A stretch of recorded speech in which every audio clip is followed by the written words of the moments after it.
मैं डॉक्टर पुष्पा श्रीवास्तव अपने YouTube channel हमारी संस्कृति हमारी विरासत में आप सभी का स्वागत करती हूँ। दोस्तों, आज मैं बात करूँगी कि उत्तम पाचन शक्ति से हम अपने यौवन को दीर्घ काल तक कैसे बनाए रख सकते हैं। पाचन की प्रक्रिया मुख से शुरू हो जाती है। दीर्घ जीवन के लिए उत्तम पाचक होना जो बहुत ज़रूरी है। हम जो कुछ भी खाते पीते हैं उससे हमारे शरीर में कोशिकाएं बनती हैं, सेल्स बनते हैं, जिससे हमारे शरीर का नवनिर्माण होता रहता है।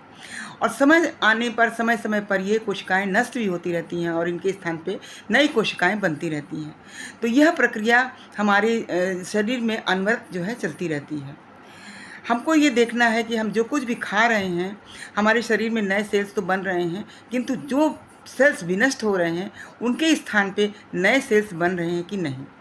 यदि नए सेल्स बन रहे हैं तो मेरा शरीर एक्टिव रहेगा और हम यौवन की तरफ मार्ग पर चलते जा रहे हैं। और यदि सेल्स नहीं बन रहे हैं तो हमारा शरीर रुग्ण होगा और हम बुढ़ापे के मार्ग पर चलते जाएंगे।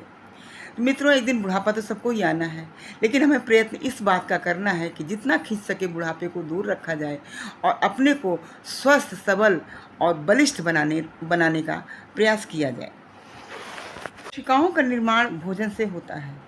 यदि भोजन ठीक से पच रहा है तो समझना चाहिए कि हमारे शरीर में सेल्स का निर्माण सही ढंग से हो रहा है।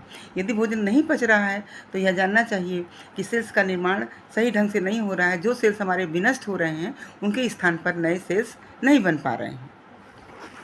खाया हुआ भोजन पच क्यों नहीं रहा है? इसका प्रमुख कारण है कि मुंह में जो कुछ भी हम भोजन खाते हैं वो दांतों से अच्छी तरह से उसको पीस के महीन नहीं करते हैं और उसमें पाचक रस नहीं मिलने देते हैं। मुंह में सैलाइवा ग्रंथियां हैं जो नेचुरल प्राकृतिक रूप से पाचक रस को निकालती हैं। प्रयास हमें करना है कि हमें अपने दांतों से भोजन को खूब महीन पीस करके और उसमें सैलाइवा ग्रंथ से निकलने वाले पाचक रस को मिला करके अच्छी तरह से पेट के अंदर डालना है, तब हमारा भोजन अच्छी तरह से पच पाएगा। आयुर्वेद में कहा गया है कि भोजन को पानी की तरह पीना चाहिए और पानी को भोजन की तरह खाना चाहिए। इसका तात्पर्य यह है कि जो कुछ भी हम अपने मुंह में डालें, भोजन जो कुछ भी मुंह में डालें, एक निवाले को 32 हमारे दांत हैं तो 32 बार उनको पूंछ करके इतना महीन कर लें कि वो एकदम लिक्विड की तरह हो जाए और हमारे पेट में जाए। और पानी को पीते समय पानी को मुंह में डाल करके खूब आगे पीछे चलाना चाहिए, तब पेट के अंदर डालना चाहिए। तो मित्रों, यह नियम है हमारे उत्तम पाचन का।